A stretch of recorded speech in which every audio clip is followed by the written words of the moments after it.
important factors considered for the construction of portfolio of the investors।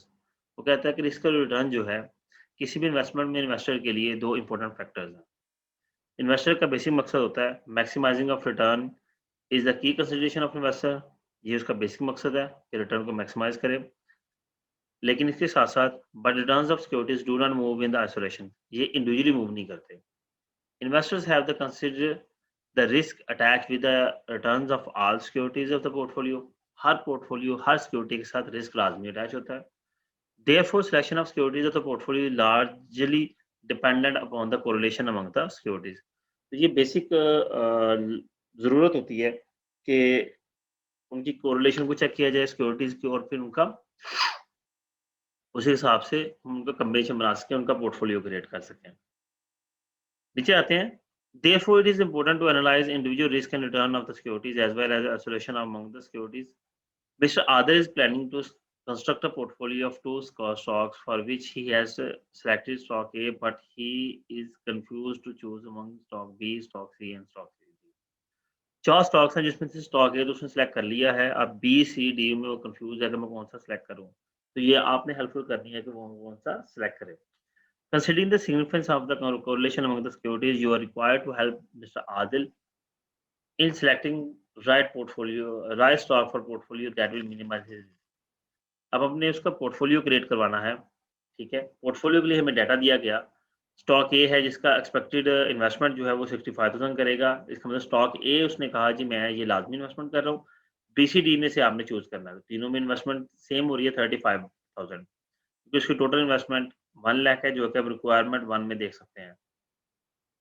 Standardisation चारों को given है। Correlation है portfolio A B का, portfolio ए सी का, पोर्टफोलियो ए डी का।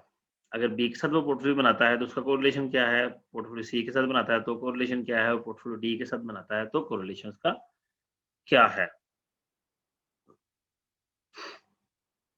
जी, आगे हम प्रोसीड करते हैं। रिक्वायरमेंट में तीनों से रिक्वायरमेंट्स ली हैं। पहली रिक्वायरमेंट है कि वो कहता है वेटेज कैलकुलेट करें अपने तीनों पोर्टफोलियोज की।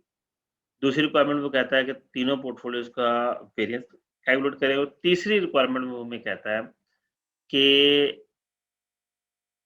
सजेस्ट करें कौन सा कॉम्बिनेशन बेस्ट है। सोल्यूशन की तरफ चलते हैं।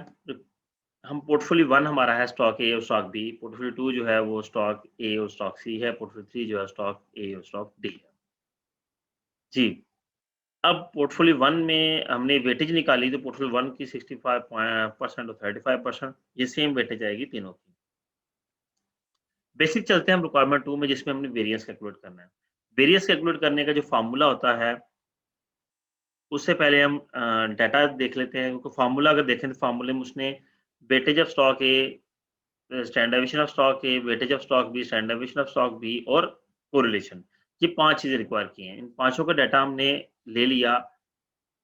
जो वेटेज है वो हमने यहाँ से कलेक्ट की है और जो स्टैंडर्डाइजेशन और कोरिलेशन है वो हमने इस टेबल से कलेक्ट किया है। वापस आते हैं। अब आपने जब इसका वेरिएंस कैलकुलेट किया, पूरी कैलकुलेशन आपके सामने गिवन है। आप जब इसको कैलकुलेट करेंगे तो हमारा वेरिएंस आता है 0.025। यहाँ पे एक बात बड़ी काबिल गौर है कि जो इसका कोरिलेशन है दोनों पोर्टफोलियोज का वो 0.5 लेकिन नेगेटिव है। इसका मतलब है ये नेगेटिवली कोरिलेटेड है, पॉजिटिवली कोरिलेटेड नहीं है। नेगेटिव कोरिलेटेड से मुराद क्या है कि अगर किसी एक स्टॉक के रिटर्न में इजाफा होता है, दूसरे में ऑटोमेटिकली कमी हो जाएगी। यानी कि आपस में कोरिलेट करते तो हैं लेकिन नेगेटिवली कोरिलेट हैं, पॉजिटिवली कोरिलेट नहीं है। हाँ, 0.5 ये बात शो कर रहा है कि इनमें नेगेटिव बॉन्डिंग स्ट्रांग है। नेक्स्ट जो है हमारे पास वो है जी पोर्टफोलियो 2। पोर्टफोलियो 2 में भी सेम वेटेज तो हमारी सेम ही रहेगी। स्टैंडर्डाइजेशन ए का सेम ही रहेगा, लेकिन स्टैंडर्डाइजेशन सी का है। पिछले स्टैंडर्ड बी का जो 1 था, सी का 0.4 हो गया। इसका कोरिलेशन पॉजिटिव है और स्ट्रॉन्ग कोरिलेशन है। जब हमने इसका वेरिएंस कैलकुलेट किया तो वो 0.057 आया, पिछले का 0.025 आया था। इसका मतलब है ये डबल से भी ज़्यादा वेरिएंस हो गया। तो ये बहुत ज़्यादा रिस्की इन्वेस्टमेंट लग रही है। तीसरे पोर्टफोलियो की तरफ आते हैं। तो जब हमने उसका वेरिएंस कैलकुलेट किया, आपके सामने सारी कैलकुलेशंस गिवन हैं। आपने जब कैलकुलेशंस फार्मूला में पुट की, उसको कैलकुलेट किया तो उसका वेरिएंस 0.033 निकला। इसमें भी सिर्फ एक ही चीज़, 2 ही चीज़ें चेंज हुई हैं। एक तो स्टैंडर्ड डेविएशन स्टॉक डी का आ गया 0.3 और जो इनका कोरिलेशन है वो भी नेगेटिव है, लेकिन वीक कोरिलेशन है 0.25।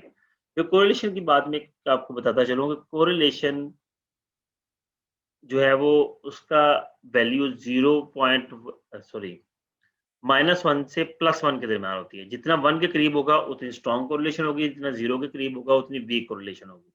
अब पिछले दोनों पोर्टफोलियोज़ में 0.5 था, एक में पॉज़िटिव था, एक में नेगेटिव, तो उसकी नेगेटिव कोरिलेशन थी, उसकी पॉज़िटिव थी। यहाँ 0.25 है तो नेगेटिव कोरिलेशन है क्योंकि माइनस है, लेकिन वीक कोरिलेशन है, वीक बॉन्डिंग है इनमें, ठीक है? ये आपस में कोरिलेट बहुत कम करते हैं। तो इसका वेरिएंस 0.033 निकला।